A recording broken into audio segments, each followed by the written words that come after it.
الحمد لله الحمد لله وكفى وسلام على عباده الذين اصطفى أما بعد فأعوذ بالله من الشيطان الرجيم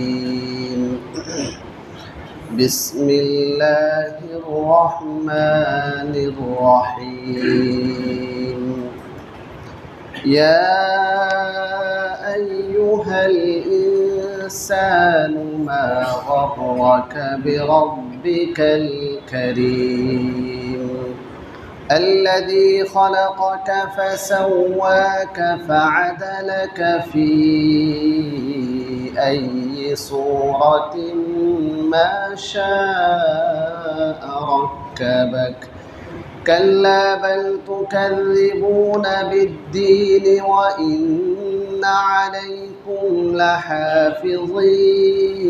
لحافظين كراما كاتبين يعلمون ما تفعلون صدق الله العظيم وقال النبي صلى الله عليه وسلم يأتي على الناس زمان الصابر على دينهم كالقابض على الجمر أو كما قال عليه الصلاة والسلام আমরা সকলে অন্তরের অন্তঃস্থল থেকে মুহাব্বতের সাথে দুরূদ ইব্রাহিম পাঠ করি আল্লাহুম্মা সাল্লি আলা মুহাম্মাদিন ওয়া আলা আলি মুহাম্মাদ কামা সাল্লাইতা আলা ইব্রাহিম ওয়া আলা আলি ইব্রাহিম إنك حميد مجيد اللهم بارك على محمد وعلى آل محمد كما باركت على إبراهيم وعلى آل إبراهيم إنك حميد مجيد আলহামদুলিল্লাহ আল্লাহ তাআলার অশেষ মেহেরবানি যে আল্লাহ রব্বুল আলামিন আমাদেরকে পবিত্র জুমার দিনে এই মুহূর্তে আল্লাহ তাআলার মহান বড় এক হুকুম জুমার নামাজ আদায় করার জন্য মসজিদে আসার তৌফিক দান করেছেন এজন্য আমরা সকলে দিল থেকে শুকরিয়া আদায় করি আলহামদুলিল্লাহ আমরা গত জুমায় কিয়ামতের আলামত সম্পর্কে আলোচনা শুনতেছিলাম গত জুমার আলোচনার সামারি ছিল কিয়ামতের আলামত সম্পর্কে আমরা 5টি আলামত শুনেছিলাম কিয়ামতের আলামত বা কিয়ামতের নিদর্শন হচ্ছে প্রথমত 2 প্রকার একটি হচ্ছে কিয়ামতে সুগরা আর একটি হচ্ছে কিয়ামতে কুবরা অর্থাৎ কিয়ামতের বড় আলামত কিয়ামতের ছোট আলামত বড় নিদর্শন ছোট নিদর্শন ছোট নিদর্শনগুলোকে আমরা 3 ভাগে ভাগ করেছিলাম এমন কিছু নিদর্শন যা বিগত হয়েছে ঘটে গিয়েছে আবার এমন কিছু নিদর্শন যা চলমান আবার এমন কিছু নিদর্শন যা ভবিষ্যতে ঘটবে এই ছিল 3টা ক্যাটাগরি কিয়ামতের নিদর্শন যেই 5টি নিদর্শন আমরা আলোচনা শুনেছিলাম সেই 5টি হচ্ছে 1 নাম্বার আশ-শাররু মিনাস সামা আকাশ থেকে ফিতনা বর্ষিত হবে তার আধুনিক ব্যাখ্যায় আমরা জেনেছিলাম যে পৃথিবীতে যে স্যাটেলাইটগুলোর মাধ্যমে বা ইন্টারনেট জগতের মাধ্যমে যে সকল ফিতনা আমাদের মাঝে চলমান সেটাকে ইঙ্গিত করা হয়েছে এক্ষেত্রে আমরা সবাইকে এই কথা অনুরোধ করেছিলাম যে আমরা যে ইন্টারনেট ব্যবহার করি ভার্চুয়াল গুনাহ হয়ে যায় গ্লোবাল ফিতনা যেই ফিতনায় সবাই আক্রান্ত হচ্ছে কম বেশি অন্য হাদিসের মধ্যে আসছে এমন এক সময় আসবে এমন এক ফিতনা আসবে যেই ফিতনা সকলের ঘরে ঘরে পৌঁছে যাবে তো আমরা এখন দেখতে পারি কি আলেম, কি হাফেজ, কি গায়রে আলেম, সাধারণ অসাধারণ, সবার কাছে স্মার্টফোন থাকার ফলে এমন হয়ে যাচ্ছে যে কিছু কিছু গুনাহ একেবারেই করা একদম সহজ হয়ে যাচ্ছে। ভার্চুয়াল গুনাহ বা ইন্টারনেট জগৎ। দাজ্জাল যখন আবির্ভাব হবে দাজ্জালের, সেই দাজ্জাল মানুষকে হাজার হাজার লক্ষ কোটি মানুষকে বিভ্রান্ত করবে মূলত ইন্টারনেটের মাধ্যমে, বা এই অনলাইন ভিত্তিক মানুষকে ক্যাপচার করে ফেলবে। এই কারণে ভার্চুয়াল গুনাহ, ভার্চুয়াল জগৎ থেকে বেঁচে থাকা আমাদের খুব জরুরি। এজন্য আমরা মোবাইলের গঠনমূলক ব্যবহার, অতি প্রয়োজন ছাড়া শুধু শুধু মোবাইল নিয়ে রাত্রিতে টিপতে টিপতে মোবাইল নিয়ে ব্যস্ত থাকায় ঘন্টার কি ঘন্টা, একটা দুইটা বেজে ফেলা, এ থেকে আমরা দূরে থাকা আমাদের জন্য একান্ত কাম্য। এক্ষেত্রে আমাদের জীবনের লক্ষ্য উদ্দেশ্যকে সামনে নিয়ে, যে এই দুনিয়াটা পরীক্ষার হল, আমি যা করছি সব কিছু ভিডিও হচ্ছে, সব কিছু লিপিবদ্ধ হচ্ছে, এই কথার অনুভূতি জাগ্রত হলে সেখান থেকে বাঁচা সহজ হয়ে যাবে। তো আল্লাহ পাক রব্বুল আলামিন আমাদের সবাইকে ভার্চুয়াল গুনাহ থেকে বেঁচে থাকার তৌফিক দান করুন, আমিন। এক নাম্বার এটা শুনেছিলাম। দুই নাম্বার ছিল ইদাতুখিদাল ফাইউ দুয়ালান। আল্লাহ নবী এক হাদিসের মধ্যে 12টি নিদর্শন একসঙ্গে বলেছেন, যে হাদিসে রাবি হচ্ছেন, বর্ণনাকারী হচ্ছেন হুযায়ফা রাদিয়াল্লাহু তাআলা আনহু। দুই নম্বর এটা বলা হয়েছিল ইদাতুখিদাল ফাইউ দুয়ালান, যখন রাষ্ট্রীয় সম্পদকে ব্যক্তিগত সম্পদ মনে করা হবে, ব্যক্তিগত সম্পদ মনে করে, বৈধ মনে করে সে ব্যবহার করবে, তখন তোমরা কিয়ামতের অপেক্ষা করতে থাকো। আমানতের খেয়ানত করা হবে, যাকাত আদায়কে জরিমানা মনে করা হবে, তখন তোমরা কিয়ামতের অপেক্ষা করতে থাকো। এ ছিল মোটামুটি কিয়ামতের 5টি নিদর্শন। আজকে ইনশাআল্লাহ 6, 7, 8, 9 সময় যতটুকু আছে আমরা যেগুলো শুনতে পারি খুব মনোযোগের সাথে আমলের নিয়তে। আল্লাহর রাসূল এই ভবিষ্যৎবাণীগুলো করেছেন যে এই এই কাজগুলো হবে, এই এই গুনাহেরগুলো হবে। এই ভবিষ্যৎবাণী করার অর্থ হচ্ছে উম্মতকে সচেতন করা, মুসলিম জাতিকে সচেতন করা, যাতে করে মুসলিম জাতি, একজন মুমিন, একজন মুসলিম, সে এই সমস্ত গুনাহ থেকে, পাপ কাজগুলো থেকে, অপরাধগুলো থেকে বিরত থাকে। এই কারণে আমরা সবাই আমলের নিয়তে মনটাকে নরম করে, যে আল্লাহর নবী 1400 বছর আগে আমাদের উপকারার্থে, আমাদেরকে কিভাবে জাহান্নাম থেকে মুক্ত করে জান্নাতের ব্যবস্থা হয়, সেই দৃষ্টিকোণ থেকে আমাদের মঙ্গলার্থে এই ভবিষ্যৎবাণীগুলো করেছেন। এজন্য সেগুলো আমরা মনোযোগ দিয়ে শুনে তার থেকে বিরত থাকার সর্বোচ্চ চেষ্টাটুকু করব। আল্লাহ তাআলা সবাইকে তৌফিক দান করুন। আজকে 6 নাম্বার যে কিয়ামতের নিদর্শন, রাসূলের ভবিষ্যৎবাণী, যে একটি অপরাধ সংঘটিত হবে, সেটা হচ্ছে আতাআর রাজুলু ইমরাআতাহু ওয়া আক্কা উম্মাহু। স্বামী স্ত্রীর অনুগত হবে, পুরুষ নারীর অনুগত হয়ে যাবে, বা স্বামী স্ত্রীর কথাই চলবে, স্ত্রীর অনুগত হয়ে যাবে। এটা রাসূলের একটি ভবিষ্যৎবাণী। তো এই ভবিষ্যৎবাণীটি যদি আমরা একটু খেয়াল করি, যে আতাআর রাজুল, আতাআ ইউতিউ, ইতাআ মানে হচ্ছে আনুগত্য করা, আনুগত্য। স্বাভাবিকভাবে সৃষ্টিগতভাবে আল্লাহ পাক রব্বুল আলামিন পুরুষকে ক্ষমতা, কর্তৃত্ব দান করেছেন নারীর উপরে, যেখানে আল্লাহ পাক রব্বুল আলামিন সূরাতুন নিসা এর মধ্যে স্পষ্টভাবে উল্লেখ করেছেন, আর রিজাল কাওয়ামুনা আলান নিসা। আল্লাহ পাক রব্বুল আলামিন পুরুষকে নারীর উপর কর্তৃত্ব, ক্ষমতা দান করেছেন। আল্লাহ তাআলা পুরুষকে নারীর উপর শ্রেষ্ঠত্ব দান করেছেন, যেহেতু পুরুষ নারীর ভরণ পোষণ গ্রহণ করবে, পাশাপাশি আরও অনেক কিছুই গ্রহণ করবে। সেই দৃষ্টিকোণ থেকে কোনো মানুষ বললে পুরুষ নারী সবাইকে বোঝায়। কোনো মানুষ পুরুষ হওয়া তার সেটা ব্যক্তিগত আবদারে হয় নাই, প্রস্তাবে হয় নাই। কোনো মানুষ নারী হওয়া সেটাও তার ব্যক্তিগত প্রস্তাবে হয় নাই। সেটা নির্ধারণ করেছেন কে বলেন? আল্লাহ পাক রব্বুল আলামিন। তো আল্লাহ পাক রব্বুল আলামিন সৃষ্টির মধ্যে, মানুষের মধ্যে 2টা ভাগ করেছেন, একটা হচ্ছে পুরুষ জাত আর একটা হচ্ছে নারী জাত। সেখানে আল্লাহ পাক রব্বুল আলামিন পুরুষকে এমন কিছু দায়িত্ব দিয়েছেন যা নারীকে দেন নাই, আবার নারীকে এমন কিছু দায়িত্ব দিয়েছেন যা পুরুষকে দেন নাই। তো নারী পুরুষ সৃষ্টিগতভাবে পার্থক্য করেছেন কে? আল্লাহ তাআলা। গঠনগত দিক থেকে, আকৃতিগত দিক থেকে, মানবিক গুণাবলী দিক থেকে, রুচিবোধ থেকে এই পার্থক্য সৃষ্টিগতভাবে প্রাপ্ত। আমরা 1400 বছর আগে জাহিলি যুগের মধ্যে যদি তাকাই, ইতিহাস পড়ি, তাহলে দেখতে পাই জাহিলি যুগের মধ্যে নারীরা যেইভাবে নির্যাতিত, নিপীড়িত, লাঞ্ছিত, অবাঞ্ছিত ছিল, শুধুমাত্র ভোগের, উপভোগের একটা বস্তু ছিল। হ্যাঁ, সেই নির্যাতন বা সেই অপমান, সেই লাঞ্ছনা আল্লাহর রাসূল সাল্লাল্লাহু আলাইহি ওয়াসাল্লাম এসে আল্লাহ তাআলার পক্ষ থেকে সেটাকে বন্ধ ঘোষণা করেছেন।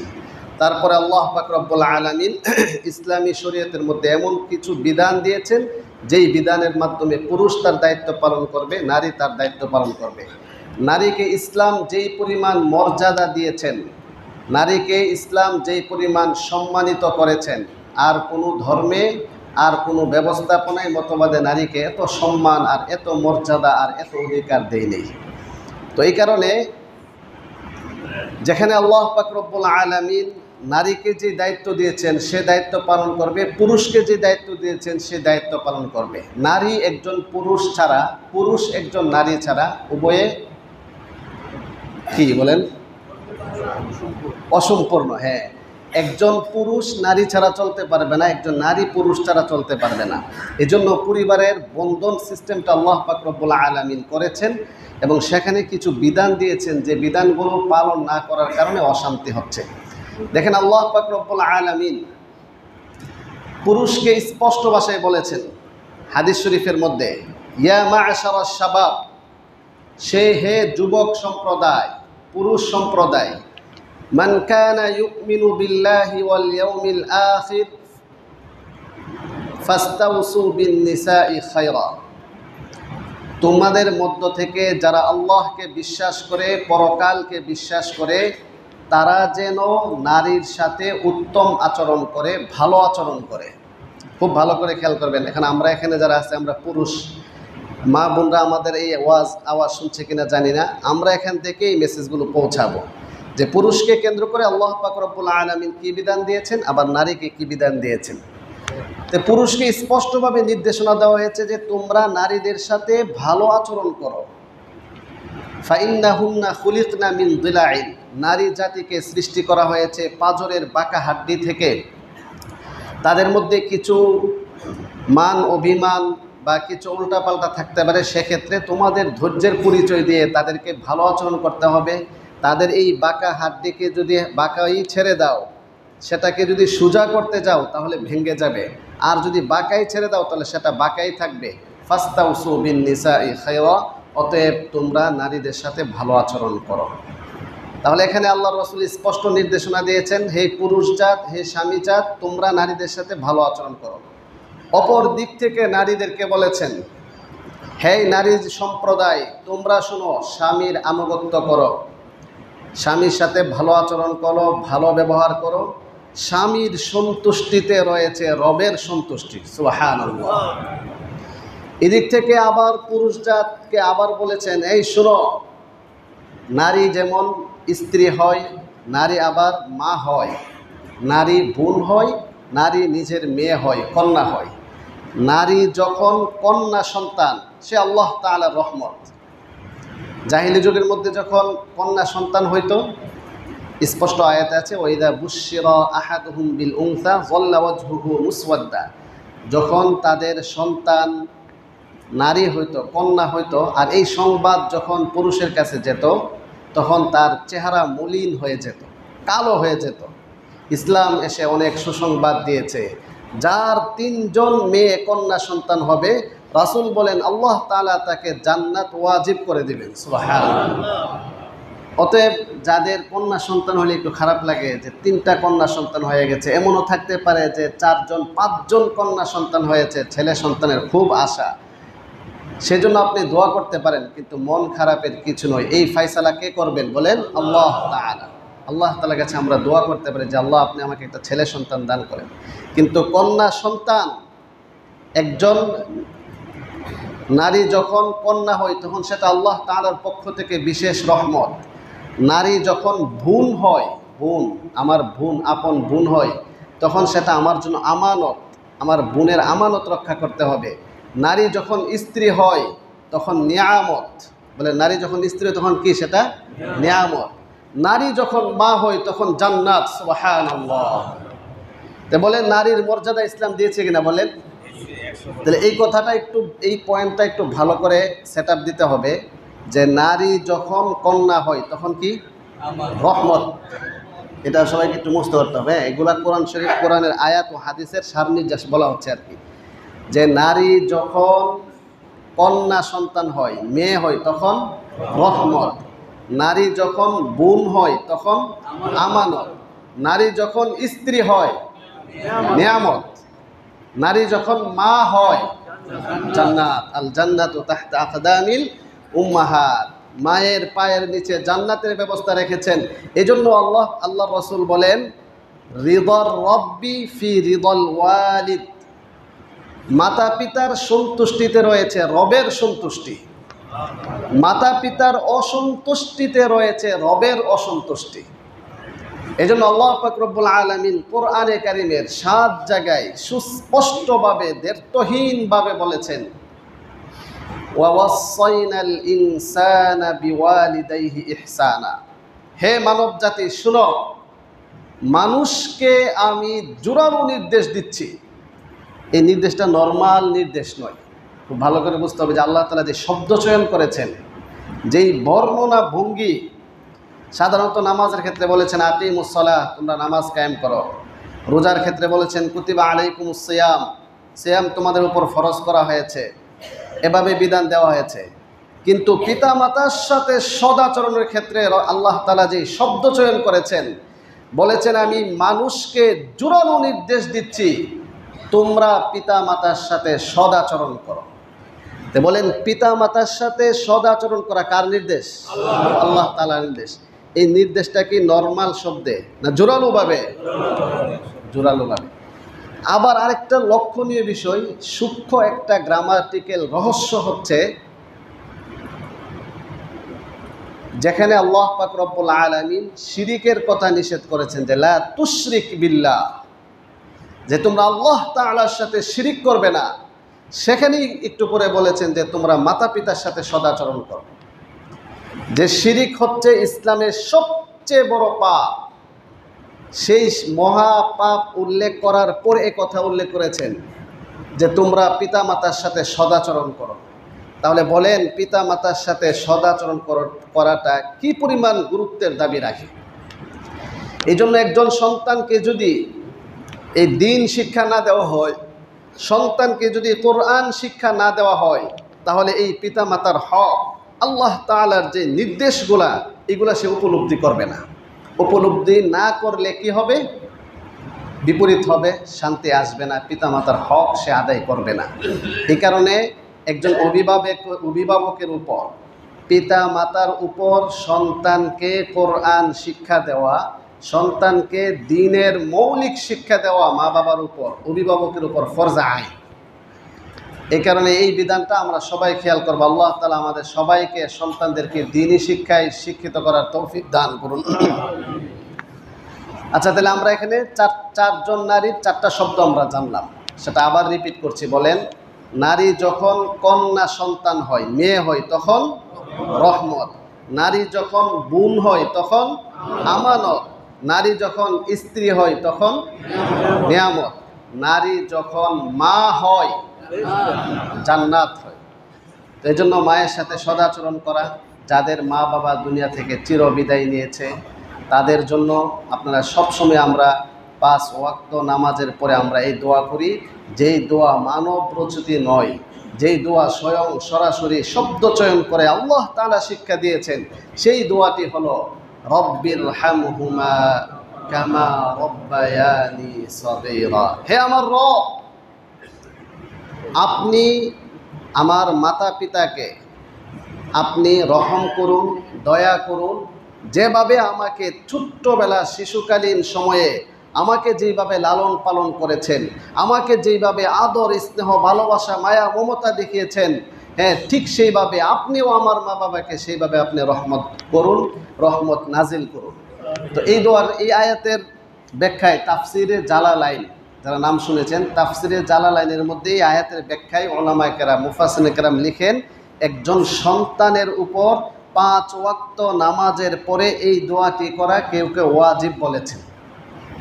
খুব গুরুত্বপূর্ণ যে একজন সন্তান তার মা বাবার জন্য সবসময় এই দোয়াটি করবে। এই জন্য আল্লাহ তাআলা আমাদের সবাইকে বেশি বেশি এই দোয়াটি পিতামাতার জন্য করার তৌফিক দান করুন, আমিন। তাহলে দেখেন, নারীর মর্যাদা ইসলাম দিয়েছে পারিবারিকভাবে। এক্ষেত্রে যখন একজন পুরুষ, যুবক সম্প্রদায়ের কে আমি বিশেষভাবে অনুরোধ করছি, দৃষ্টি আকর্ষণ করছি, দেখেন একজন পুরুষ যখন সর্বপ্রথম সে বিবাহ বন্ধনে আবদ্ধ হয়, তখন তা একজন নারী তার স্ত্রী হয়, নিয়ামত হয়। এক্ষেত্রে একজন পুরুষকে, সেটা আমরা ফজরের সময় বলেছিলাম, একজন পুরুষকে 2 জন নারীকে স্পেশালভাবে ম্যানেজ করতে হয়, সন্তুষ্ট রাখতে হয়। কারণ ইসলামের নির্দেশনা, মা হচ্ছে জান্নাত, মাকেও সন্তুষ্ট রাখতে হবে। মার সন্তুষ্টি রয়েছে রবের সন্তুষ্টি।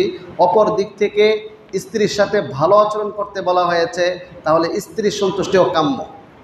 সেক্ষেত্রে কি হলো, একজন পুরুষকে স্ত্রীর কথা, স্ত্রীর পছন্দ অপছন্দ, স্ত্রীর অধিকারের ক্ষেত্রে যেমন গুরুত্ব দিতে হয়, অপর দিক থেকে মা বাবার সেবাও করতে হয়। এই দুইটা ভারসাম্যপূর্ণ অবস্থায় করতে গেলে একজন পুরুষকে অনেক ক্ষেত্রে, বর্তমান সমাজে প্রচলিত জায়গায় অনেক ক্ষেত্রে একটু হিমশিম খেতে হয়। এক্ষেত্রে আমাদেরকে এই বিষয়গুলো স্পষ্ট হতে হবে যে একজন স্ত্রীর কী অধিকার, একজন মা তার কী অধিকার। এক্ষেত্রে 2টা শব্দ রাসূল চয়ন করেছেন, সেটার বাংলা আমি বলছি, যে একজন স্ত্রী যে নাকি বৌমা হবে, একটা ফ্যামিলিতে যখন সে আসে নতুন, তখন কি হয়, বৌমা বা পুত্রবধূ। একজন বৌমা পুত্রবধূকে এই সেটআপ দিতে হবে ব্রেনের মধ্যে যে তিনি আমার শাশুড়ি মা নন। কথাগুলো একটু মনোযোগের সাথে খেয়াল করেন। যারা আসা যাওয়া করছেন আপনারা একটু বসে পড়েন, পিছনে যারা বসছেন কথা কি স্পষ্ট বুঝতেছেন? আমাদের মূল পয়েন্টটা আসার জন্য ভূমিকা স্বরূপে কথাগুলো বলা হচ্ছে, যাতে ভুল বোঝাবুঝি না হয়। যে এখানে একজন স্ত্রী, সে যখন একটা ফ্যামিলিতে নতুন আসে, তখন তাকে ইসলামী দৃষ্টিকোণ থেকে যেই সফটওয়্যার তার ব্রেনে সেটআপ দেওয়ার কথা, একজন শাশুড়ি মা যেই সফটওয়্যার সেটআপ দেওয়ার কথা, যেই দৃষ্টিভঙ্গি লালন করার কথা ইসলাম বলেছেন, সেই দৃষ্টিভঙ্গি লালন না করলেই অশান্তি হবে। এজন্য আমি শুধু মূল সূত্রগুলা বলছি। এক একজনের ফ্যামিলিতে এক এক রকম বিভিন্ন আচরণবিধি হতে পারে, সেটা আমরা তো আর ব্যক্তিগতভাবে কার সাথে কেমন আচরণ হচ্ছে সব ফ্যামিলির খবর জানি না। শুধু জাস্ট ইসলাম কি বলে এক্ষেত্রে মূলনীতিগুলা, সেগুলো আমরা আলোচনা করছি আর কি। তাহলে একজন পুত্রবধূকে যেই দৃষ্টিভঙ্গি লালন করতে হবে, একজন শাশুড়ি মা তাকে যেই দৃষ্টিভঙ্গি লালন করতে হবে, কি একজন পুত্রবধূকে এই দৃষ্টিভঙ্গি লালন করতে হবে, বৌমাকে এই দৃষ্টিভঙ্গি লালন করতে হবে যে তিনি শুধু আমার স্বামী নন, তিনি শুধু আমার শাশুড়ি মা নন, বরং তিনি হচ্ছেন আমার প্রাণের স্বামীর জান্নাত। কারণ এখানে একটু আগে না বলা হলো যে নারী যখন মা হয় তখন কি হয় বলেন, জান্নাত। নারীর সন্তুষ্টি, মার সন্তুষ্টি কেমন হতে হবে। তাহলে এই সফটওয়্যারটা কিন্তু যিনি বৌমা হবেন তার এই সেটআপটা থাকতে হবে যে তিনি শুধু আমার শাশুড়ি মা নন, বরং তিনি কে, তার পরিচয় হলো আমার যে প্রাণের স্বামী, সেই স্বামীর জান্নাত। অপর দিক থেকে যিনি মা হবেন, শাশুড়ি মা হবেন, তাকেও এই সেটআপ দিতে হবে, দৃষ্টিভঙ্গি লালন করতে হবে যে সে তো শুধুমাত্র আমার পুত্রবধূ নয় যে সবসময় আমার সেবা করবে, সে তো হচ্ছে আমার প্রাণের ছেলের দুনিয়া ও আখেরাতের জীবন সঙ্গিনী। কথাটা কি বুঝছেন? যে আমার প্রাণের ছেলের জীবন সঙ্গিনী, যার ক্ষেত্রে আল্লাহ তাআলা বলেছেন হুন্না লিবাসুল লাকুম ওয়া আনতুম লিবাসুল লাহুন্না, যে নারী স্ত্রী তোমাদের জন্য পোশাক স্বরূপ, আবার তোমরা তাদের জন্য পোশাক স্বরূপ। তো এই যে একটা সম্পর্ক আল্লাহ তাআলা কায়েম করেছেন, তো এই বিষয়টা উভয়কেই খেয়াল করতে হবে। যদি উভয়ে যদি খেয়াল করে তাহলে আশা করা যায় একটা পরিবারের মধ্যে খুব সুন্দর, সুশৃঙ্খল এবং একটা শান্তিময় সংসার, সুখময় সংসার, দাম্পত্য জীবন সুখময় হওয়ার ক্ষেত্রে সহায়ক হবে। এই জন্য এই বিষয়গুলোকে আমাদেরকে খেয়াল করতে হবে। আজকে আলোচনার টপিক এটা না যে স্ত্রীর কী কী দায়িত্ব, শাশুড়ির কী কী দায়িত্ব, কোন কোন বিষয়, এগুলো সব আলোচনা বিষয় না আজকে। শুধু জাস্ট কিয়ামতের একটা নিদর্শন যেখানে এই পুরুষ নারীর অনুগত হয়ে যাবে এবং মার অবাধ্য হয়ে যাবে। দুইটা। 6 নম্বর নিদর্শন হচ্ছে যে পুরুষ নারীর অনুগত হয়ে যাবে, আবার মার অবাধ্য হয়ে যাবে। আমরা যদি একটু সমাজের মধ্যে একটু খেয়াল করি, অনেক পুরুষ এমন আছেন, সবার কথা বলছি না, অনেক পুরুষ এমন আছেন বউয়ের কথা শুনতে গিয়ে মাকে গুরুত্ব দিচ্ছে না। আছে কি না এমন? আছে যে সে বউয়ের পাগল, স্ত্রী, যেটাকে স্ত্রী বলে আমাদের গ্রামে, সে বউ যে বউয়ের পাগল, বউয়ের কথা শুনতে গিয়ে তাকে মাকে গুরুত্ব দিচ্ছে না। সংসার আলাদা হয়ে মাকে হয়তো এমনও হয় সর্বশেষ বৃদ্ধাশ্রমে পর্যন্ত দিয়ে আসছে, মা বাবার সেবা চিকিৎসার ক্ষেত্রে গুরুত্ব দিচ্ছে না। তো এই কথাটা আল্লাহ রসুল ভবিষ্যৎবাণী করেছেন যে এমন একটা পজিশন আসবে। এখানে পুরুষ নারীর অনুগত হওয়ার কি ব্যাখ্যা, এটা একটু স্পষ্ট হওয়া দরকার। যে পুরুষ কি, একজন স্বামী কি তার স্ত্রীর কথা শুনবে না? অবশ্যই শুনবে। একজন স্বামী তার স্ত্রীকে মূল্যায়ন করবে, স্ত্রীর পছন্দ অপছন্দ গুরুত্ব দিবে, স্ত্রীর বৈধ প্রস্তাবকে সাদরে গ্রহণ করার নির্দেশনা দেওয়া আছে। তবে এমন হবে না যে স্ত্রী এমন কোনো প্রস্তাব দিয়েছে যা গ্রহণ করলে, যা মানলে মার অসন্তুষ্টি হয়, যা গ্রহণ করলে, যা মানলে দ্বীনের খেলাফ হয়ে যায়, দ্বীনের কোনো একটা বিধান ছুটে যায়, হারাম কাজে লিপ্ত হতে হয়। আমি আবার বলছি, স্ত্রীর এমন কোনো প্রস্তাব, এমন কোনো আকর্ষণ, এমন কোনো নির্দেশনা, এমন কোনো দাবি স্বামী গ্রহণ করতে পারবে না যেটা গ্রহণ করলে হারাম কাজে লিপ্ত হইতে হয়। সূত্রটা কি বুঝাতে পারছি বলেন? যদি হারাম কাজে লিপ্ত হয়, স্ত্রীর প্রস্তাব দাবি মেনে যদি সে হারাম কাজে লিপ্ত হয়ে যায়, সে কিয়ামতের আলামত, সে কিয়ামতের নিদর্শন। যা রাজুলু ইমরাতাহু, পুরুষ নারীর অনুগত হয়েছে, অথচ রাসূল কারীম সবাই পড়েন সাল্লাল্লাহু আলাইহি ওয়াসাল্লাম এরশাদ করেছেন, লা তাআতা লিমাখলুকিন ফি মাসিয়াতিল খালিক, খালেক স্রষ্টার অবাধ্যতায় সৃষ্টির আনুগত্য চলে না। এটা ইসলামের একটা চূড়ান্ত বিধান। আবার বলছি, স্রষ্টার অবাধ্যতায়, স্রষ্টার অবাধ্যতা করতে গিয়ে সৃষ্টির আনুগত্য চলবে না। সৃষ্টির আনুগত্য করতে গিয়ে স্রষ্টার অবাধ্য হওয়া যাবে না। সৃষ্টির আনুগত্য করতে গিয়ে স্রষ্টার অবাধ্য হওয়া যাবে না। অতএব স্ত্রীর প্রস্তাব দাবি গ্রহণ করতে গিয়ে হারাম কাজে লিপ্ত হওয়া যাবে না।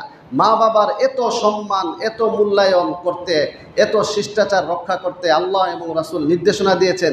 আবার সেক্ষেত্রে আল্লাহ তাআলা এই কথাও বলেছেন কোরআনের পরের আয়াতেই, যে তোমার মা বাবা যদি তোমাকে শিরিক করতে বলে অথবা হারাম কাজ করতে বলে, তাহলে কিন্তু তোমার মা বাবার আনুগত্য চলবে না। তার মানে বোঝা গেছে বৈধ ক্ষেত্রে মা বাবার আনুগত্য।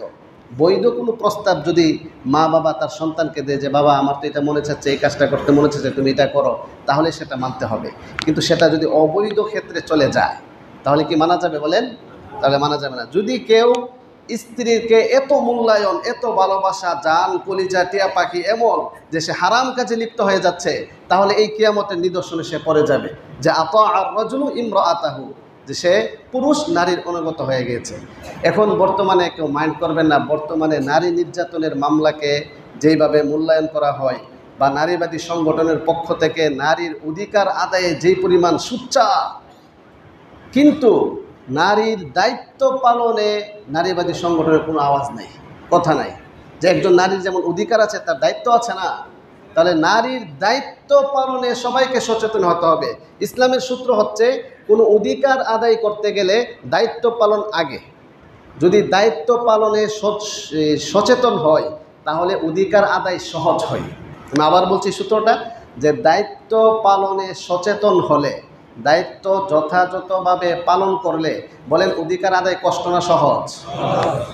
কিন্তু দায়িত্ব পালনে অসচেতন, দায়িত্ব পালনে উদাসীন, দায়িত্ব পালনে অবহেলা, অধিকার আদায়ে সচেষ্ট থাকে, সচেতন থাকে, তাহলে সমান সমান কি শান্তি না অশান্তি? এজন্য আল্লাহ পাক রব্বুল আলামিন আমাদের সবাইকে ইসলামের দৃষ্টিভঙ্গি লালন করে যার যার হক দায়িত্ব অধিকার আদায় করে ভারসাম্যপূর্ণ ইনসাফপূর্ণ অবস্থায় এসে সমাজ ও পরিবারের মধ্যে শান্তি শৃঙ্খলা সৃষ্টি করার তৌফিক দান করুন। তাহলে কিয়ামতের 6 নাম্বার একটা নিদর্শন হচ্ছে কি? পুরুষ নারীর অনুগত হয়ে যাবে। 7 নাম্বার, মা বাবার অবাধ্য হয়ে যাবে। এক্ষেত্রে মানুষ যত বয়সে যত ছোট হয় একটা শিশু মা বাবার প্রতি যে পরিমাণ আকর্ষণ থাকে, সে আস্তে আস্তে আস্তে আস্তে বড় হইতে থাকে, সেই আকর্ষণ একটা পর্যায়ে গিয়ে কমতে থাকে, একটা পর্যায়ে সে স্বাধীন হয়, তার চিন্তার স্বাধীনতা আসে, তার চলাফেরার স্বাধীনতা আসে। সে বন্ধুবান্ধবের সাথে যখন সংমিশ্রণে যায়, তখন একটা পর্যায়ে মা বাবাকে অবমূল্যায়ন করার প্রবণতা তার মধ্যে দেখা যায়। এই জন্য ইসলামী নির্দেশনাগুলো দিয়েছে যে পিতামাতার অবাধ্য হওয়া যাবে না। তোমাকে জোরালো নির্দেশ দেওয়া হচ্ছে, তুমি মা বাবাকে সন্তুষ্ট করো, মা বাবার সেবা করো, যদি না করো তাহলে তোমার ইবাদত কবুল হবে না। তো আল্লাহ পাক রব্বুল আলামিন আমাদের সবাইকে পিতামাতার সাথে সদাচরণ করার তৌফিক দান করুন। পিতামাতার সদাচরণ সম্পর্কে একখানা গুরুত্বপূর্ণ হাদিস শুনে আমরা পরবর্তী নিদর্শনে যাচ্ছি। এক সাহাবী আল্লাহ নবীর কাছে আসলেন, আসা বললেন, ওগো আল্লাহর রাসূল, আমি সবচেয়ে বেশি উত্তম আচরণ এবং উত্তম ব্যবহার কার সাথে করব? এই প্রশ্ন এক সাহাবী নবীজিকে করলেন। করার পরে জবাবে রাসূল কারীম সাল্লাল্লাহু আলাইহি ওয়াসাল্লাম বলেছেন, উম্মুকা, তোমার মায়ের সাথে। ঠিক আছে, প্রশ্ন উত্তর শেষ। তারপরে ওই সাহাবী আবার জিজ্ঞেস করলেন, এরপরে আমি কার সাথে উত্তম আচরণ করব? তারপরে জবাবে রাসূল বললেন, উম্মুকা, তোমার মায়ের সাথে। তো উনি আবার বলেন, ঠিক আছে বুঝলাম, এরপরে কার সাথে? রাসূল বললেন, তোমার মায়ের সাথে। তিনবার বলার পরে চতুর্থবার যখন সে আবারও জিজ্ঞেস করলেন, আমি সর্বোত্তম আচরণ কার সাথে করব? তখন রাসূল বলেন, আবুকা, তোমার পিতার সাথে। বিররুল ওয়ালিদাইন, এটাকে আরবিতে একসঙ্গে বলে বিররুল ওয়ালিদাইন, পিতা মাতার সাথে সদাচরণ। তাহলে পিতা মাতার সাথে সদাচরণ, আখলাক, শিষ্টাচার ইসলাম যেই পরিমাণ গুরুত্ব দিয়েছে, অন্যান্য ইবাদত থেকেও তার গুরুত্বটা অনেক বেশি। কোরআনের আয়াত থেকে স্পষ্টভাবে বোঝা যায়। এজন্য আল্লাহ পাক রব্বুল আলামিন আমাদের সবাইকে পিতামাতার সাথে সদাচরণ করার তৌফিক দান করুন। এখানে আমরা যারা জীবিত পিতামাতা আছি, আমরাও আমাদের সন্তানদেরকে ক্ষমার দৃষ্টিতে দেখে, যদি সন্তান কোনো অপরাধ করে থাকে, কষ্ট দিয়ে থাকে, আমরা মা বাবা হিসাবে, আমাদের সন্তান হিসাবে তাদেরকে আমরা ক্ষমা ঘোষণা করতে পারি। তাহলে আপনি যদি আপনার সন্তানকে ক্ষমা করেন, আল্লাহ তাআলা আপনাকে ক্ষমা করে দিবেন। সুবহানাল্লাহ। আচ্ছা, এরপরে 8 নম্বর নিদর্শন। কিসের নিদর্শন? কিয়ামতের। এটা ভুলে গেছেন? বলে আমরা কি আলোচনা চলতেছে? কিয়ামতের আলামত, কিয়ামতের নিদর্শন। 8 নম্বর কিয়ামতের নিদর্শন রাসূল বলেন, ওয়া আদনা সাদিকাহু ওয়া আকসা আবাহু, এমন এক সময় আসবে যে সময় মানুষ তার বন্ধু বান্ধবকে কাছে টেনে নিবে, বন্ধু বান্ধবের সাথে এমন সম্পর্ক হবে পিতাকে দূরে সরিয়ে দিবে। এটা ভবিষ্যৎবাণী করেছেন। 8 নম্বর, বন্ধু বান্ধবকে কাছে টানবে, বাবাকে দূরে রেখে দিবে, মা বাবাকে দূরে রেখে দিবে। এটা একটা কিয়ামতের নিদর্শন। যখন তোমরা এই ধরনের আচরণ দেখতে পাবে, তাহলে তোমরা বুঝে নাও ওই ব্যক্তিটা কিয়ামতের নিদর্শনে রূপান্তরিত হয়েছে। তা রাসূল 1400 বছর আগেই এই ভবিষ্যৎবাণী করেছেন। অতএব আমাদেরকে সাবধান, সচেতন, সতর্ক হতে হবে। মাইকের আওয়াজ যত দূর পর্যন্ত যাচ্ছে, সবার দৃষ্টি আকর্ষণ করছি, এটাও পিতামাতার সাথে সদাচরণের সাথে সম্পৃক্ত। রাসূল স্পেসিফিকভাবে, নির্দিষ্টভাবে উল্লেখ করে দিয়েছেন যেমন এক সময় আসবে যে সময় সে তার বন্ধুবান্ধবকে সময় দিবে বেশি, বন্ধুবান্ধবের সাথে আড্ডা দিতে গিয়ে, বিনোদন করতে গিয়ে পিতামাতার সেবায় সে ভুলে যাবে। এমন যেন না হয়। আল্লাহ তাআলা আমাদের সবাইকে পিতামাতার সেবা করার তৌফিক দান করুন। এটা ছিল 8 নাম্বার। 9 নাম্বার আরেকটি নিদর্শন হচ্ছে, দেখেন, ওয়া যাহারাতিল আসওয়াতু ফিল মাসাজিদ। একই হাদিস, যে হাদিসের মধ্যে 12টি নিদর্শন বলা হয়েছে, এই হাদিসের নাম হচ্ছে হাদিস হুযায়ফা রাদিয়াল্লাহু তাআলা আনহু। হুযায়ফা রাদিয়াল্লাহু তাআলা আনহু থেকে বর্ণিত যে সমস্ত একসঙ্গে 12টি নিদর্শনের কথা বলা হয়েছে, তার মধ্যে 9 নাম্বার নিদর্শন হচ্ছে, রাসূল বলেন, এমন এক সময় আসবে যেই সময়ের মধ্যে মসজিদের মধ্যে আওয়াজ, গল্পগুজব, মসজিদের মধ্যে হইচই, দুনিয়াবি কথাবার্তা বেশি হবে। এটা একটা কিয়ামতের নিদর্শন। ওয়া যাহারাতিল আসওয়াতু ফিল মাসাজিদ, এই বিষয়টা আমরা একটু লক্ষ্য করি। মসজিদের আদব বজায় রাখা প্রত্যেক মুসল্লির দায়িত্ব। মসজিদ হচ্ছে আল্লাহ তাআলার ঘর, মসজিদ হচ্ছে ইবাদতের জায়গা। মসজিদে দুনিয়াবি কার্যক্রম করার কোনো জায়গা নয়। মসজিদ কোনো ব্যক্তিগত উপকার, ব্যক্তিগত ফায়দা হাসিলের জন্য মসজিদ নয়। মসজিদ সবার জন্য উন্মুক্ত। মসজিদ হচ্ছে সেজদার স্থান, মাসজিদুন, যার বাংলা হচ্ছে মাকানুস সুজুদ, সেজদা দেওয়ার স্থান। যেখানে চূড়ান্ত পর্যায়ের দাসত্ব গ্রহণ করার জায়গা হলো মসজিদ। সেই মসজিদ যেখানে ইবাদত হবে, যেখানে জিকির আজকার হবে, যেখানে দ্বীনি আলোচনা হবে, দুনিয়াবি আলোচনার জায়গা মসজিদ নয়। এই জন্য রাসূল বলেন এমন এক সময় আসবে যে সময় মানুষ মসজিদে বসে বসে গল্প গুজব করবে। এই জন্য আমরা সবসময় বলি, দেখেন মসজিদে প্রবেশ করার যে সুন্নত তরিকা, সুন্নত নিয়ম, সেখানে একটা হচ্ছে ইতিকাফের নিয়তে প্রবেশ করা। বলেন কিসের নিয়তে প্রবেশ করা? ইতিকাফের নিয়তে প্রবেশ করে যদি কখনো এমন অনেক সময় হয়ে যায় যে আমরা কথাবার্তা বলতে গিয়ে অনেক সময় দুনিয়াবি কথাও চলে আসে, আর আমি যদি ইতিকাফের নিয়তে প্রবেশ করি, তাহলে আল্লাহ পাক রব্বুল আলামিন সেটা আমাকে ক্ষমা করে দিবেন। এই জন্য মসজিদে প্রবেশ করার সময় সবসময় ইতিকাফের নিয়তে প্রবেশ করব। এবং মসজিদে এমন কোনো কাজ আমরা করব না যা দ্বারা অন্যের ইবাদতের বিঘ্নতা সৃষ্টি হয়। আমি আবার বলছি, একখানা হাদিস থেকে আমরা এই কথাটা স্পষ্ট বুঝতে পারবো, যেখানে 1400 বছর আগে রাসূল মসজিদে ইতিকাফে বসেছিলেন, পর্দার ভিতরে, পর্দার বাহিরে এক কর্নারে একজন কোরআনে কারীম তেলাওয়াত করতেছিলেন। তেমন বেশি উচ্চ আওয়াজে নয়, মিডিয়াম আওয়াজে কোরআনে কারীম তেলাওয়াত করতেছিলেন। রাসূল পর্দার ভিতরে ইতিকাফে বসেছেন। হঠাৎ এই তেলাওয়াতের আওয়াজ রাসূলের কানে যাওয়ার কারণে রাসূল পর্দা উঠিয়ে তাকে ডাক দিয়ে বলেন, এই শুনো, তুমি এমন জোরে কোরআন তেলাওয়াত কেন করছো যেটা অন্যের ডিস্টার্ব হচ্ছে? এই কথা বলে রাসূল তাকে থামিয়ে দিলেন। সে আস্তে করে চুপ হয়ে গেল। তখন সে আস্তে আস্তে কোরআনে কারীম তেলাওয়াত করতে থাকলো। এই হাদিস থেকে কি বোঝা যায় বলেন? যেখানে কোরআনে কারীম তেলাওয়াত, আফদালুল ইবাদাতি তিলাওয়াতুল কোরআন, কোরআনে কারীম তেলাওয়াত শ্রেষ্ঠ ইবাদত, সেই ইবাদতটুকু একজন করছিলেন, আরেকজনের ডিস্টার্ব হওয়ার কারণে রাসূল বলছেন আস্তে তেলাওয়াত করো। তাহলে সেখানে কি এমন কোনো কাজ করা যাবে, দুনিয়াবি কথা বলা যাবে, আওয়াজ করে গল্প গুজব করা, যেটা অন্যের কোনো ডিস্টার্ব হয় ইবাদতের, করা যাবে বলেন? এই জন্য আমরা সবাই মসজিদের আদব বজায় রাখবো, মসজিদের পবিত্রতা বজায় রাখবো। এই বিষয়ে আমরা অন্য এক জুমাতেও আলোচনা করেছিলাম। তো আল্লাহ পাক রব্বুল আলামিন আমাদের সবাইকে মসজিদের পবিত্রতা, মসজিদের পরিষ্কার পরিচ্ছন্নতা, মসজিদের আদব বজায় রাখা, সকলে ইবাদতের ক্ষেত্রে ভারসাম্যপূর্ণ পরিবেশ বজায় রাখা, মসজিদে গল্প গুজব থেকে বেঁচে থেকে জিকির আজকার তিলাওয়াত, জ্ঞান চর্চা, দ্বীনি আলোচনায় লিপ্ত হওয়ার তৌফিক আল্লাহ তাআলা আমাদের সবাইকে দান করুন। 9 নাম্বার, 10 নাম্বার একটি আলামতের কথা রাসূল বলেন, ওয়া শুরিবাতিল খুমুর, এমন এক সময় আসবে যেই সময়ের মধ্যে মদ্যপান, মাদকাসক্ত, মদ পানে অভ্যস্ত হয়ে যাবে মানুষ। অধিক হারে মানুষ নেশা জাতীয় দ্রব্য পান করবে, অধিক হারে মানুষ মদ পানে অভ্যস্ত হয়ে যাবে। মদ পান করা কি ইসলামে হারাম না হালাল? হারাম। যে এটা কি অকাট্য নাকি নরমাল? অকাট্যভাবে প্রমাণিত। কিছু হারাম বা কিছু নাজায়েজ কাজ এমন আছে যা হয়তো কিয়াস দ্বারা প্রমাণিত, যা হয়তো হাদিস দ্বারা প্রমাণিত, কিন্তু এমন কিছু অকাট্য হারাম রয়েছে যা সুস্পষ্টভাবে কোরআন দ্বারা প্রমাণিত। এই বিষয়ে আলোচনা করলে একটি লম্বা সময় লাগবে। সবগুলো আয়াত হাদিস দিয়ে যদি আমরা নেশা জাতীয় বিষয় নিয়ে আলোচনা করতে যাই, বর্তমানে নেশা বলতে কি কি আছে? মদ বলতে এখানে আরবি শব্দ হচ্ছে আল খামরু।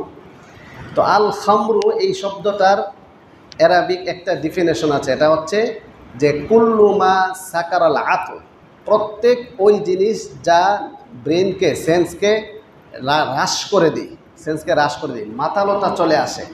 যেই জিনিস পান করলে, সেটা পদার্থ হোক, সেটা যে কোনো বিষয় হোক, এটা পান করলে যদি মাতালতা চলে আসে, সুকুর চলে আসে, তাহলেই সেটা খাম, সেটাই নিষেধ। এই জন্য কুল্লু মা খামারাল আকলা ফাহুয়া হারামুন, প্রত্যেক ওই জিনিস যা নিজের ব্রেনকে, সেন্সকে হ্রাস করে দেয়, মাতালতা নিয়ে আসে, সেটাই হারাম। তাহলে এখানে আমরা বলতে পারি আল খামরের শুধু বাংলা অর্থ মদ নয়, বরং নেশা জাতীয় দ্রব্যকে হারাম করা হয়েছে। মানে এখানে এই তাহলে আল খামরু, ইন্নামাল খামরু ওয়াল মাইসির, খামরুন মাইসির, মাইসির মানে জোয়া, এগুলোকে হারাম করা হয়েছে। তাহলে এখানে খামরুনের বাংলা হচ্ছে নেশা জাতীয় দ্রব্য হারাম করা হয়েছে। বলেন কি হলো বাংলার অর্থ? নেশা জাতীয় দ্রব্য হারাম করা হলে। এবার আপনি তালিকা করেন যে নেশা জাতীয় দ্রব্য কি কি আছে। নেশা জাতীয় দ্রব্য কি একটা, দুইটা, তিনটা?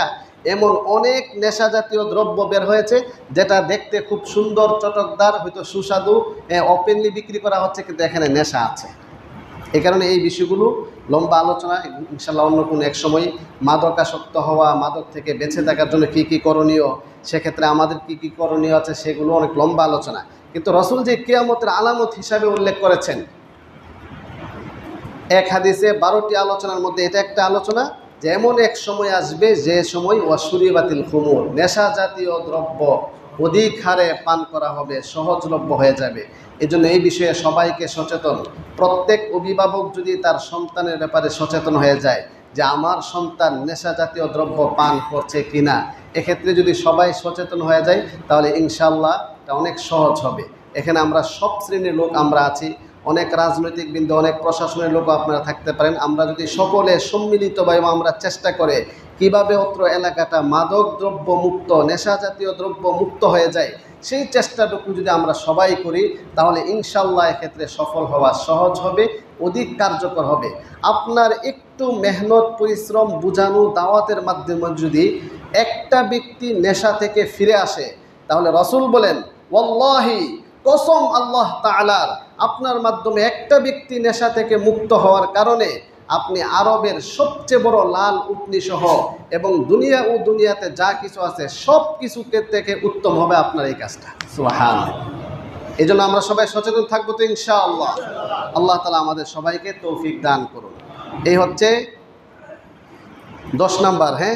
11 নাম্বার আরেকটি বলে আমরা শেষ করে দিচ্ছি, যে ওয়া উকরিমার রাজুলু মাখাফাতা শাররিহি ওয়াসাদাল কাবিলাতা ফাসিকুহুম, যে এমন এক সময় আসবে যেই সময়ের মধ্যে মানুষের নেতৃত্ব বা সমাজের নেতৃত্ব দিবে ওই সমাজে যে ফাসেক, সে ফাসেকের নেতৃত্ব চলে আসবে। এটা একটা কিয়ামতের নিদর্শন রাসূল 1400 বছর আগে বলেছেন। তো এটা সচেতন করার জন্য বলেছেন, যে আমরা যাতে সচেতন হই, যাতে এমন না হয় যে আমার মধ্যে ফিস্কের বাংলা হচ্ছে পাপাচার। ফিস্কের বাংলাকে বলেন পাপাচার। এই পাপাচার থেকে পাপিষ্ট ব্যক্তি নেতৃত্ব দিবে, যেন এমন না হয় যিনি নেতৃত্ব দিবেন তিনি হবেন ইনসাফপূর্ণ, তিনি হবেন মুতাওয়াদি জিদ্দান, তিনি হবেন সকলের সাথে সমান আচরণকারী, তিনি কোনো ধরনের বৈষম্য করবেন না, তিনি নিজে কোনো কবিরা গুনাহে লিপ্ত হবেন না। আল্লাহ তাআলা আমাদের সবাইকে এই জাতীয় কিয়ামতের নিদর্শন যেগুলো বলা হয়েছে, কবিরা গুনাহগুলো কথা বলা হয়েছে, সেগুলো থেকে বেঁচে থাকার তৌফিক দান করুন। আরেকটি বলে শেষ করে দিচ্ছি, বৃষ্টির সময় তো অনেকের কষ্ট হবে। আরেকটি হচ্ছে রাসূল বলেন গান বাজনা, বাদ্যযন্ত্র, গায়ক গায়িকার ছড়াছড়ি বেশি হয়ে যাবে, কিয়ামতের নিদর্শন। কি বুঝলেন? কিয়ামতের নিদর্শন এটা কি এখন পাওয়া যায়? এটা কি এখন গঠিত হচ্ছে নাকি সামনে আসবে? এখনই বর্তমানে গঠিত হচ্ছে। এজন্য আজকে মাইকের আওয়াজ যত দূর পর্যন্ত যাচ্ছে, যারা সবার শেষেও আসছেন, 2তলা 3তলা 4তলা যারা আছেন, সকলের দৃষ্টি আকর্ষণ করছি।